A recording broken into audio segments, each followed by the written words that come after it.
Бардыңарға ассаламу алейкум.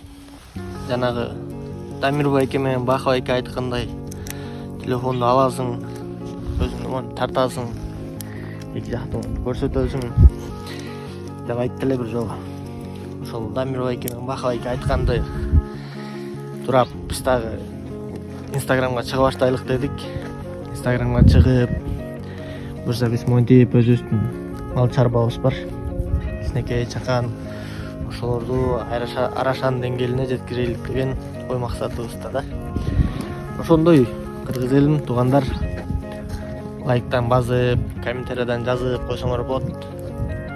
Буюрса именно койлор боюнча минустарын, плюстарын айтып көрсөтүп турабыз.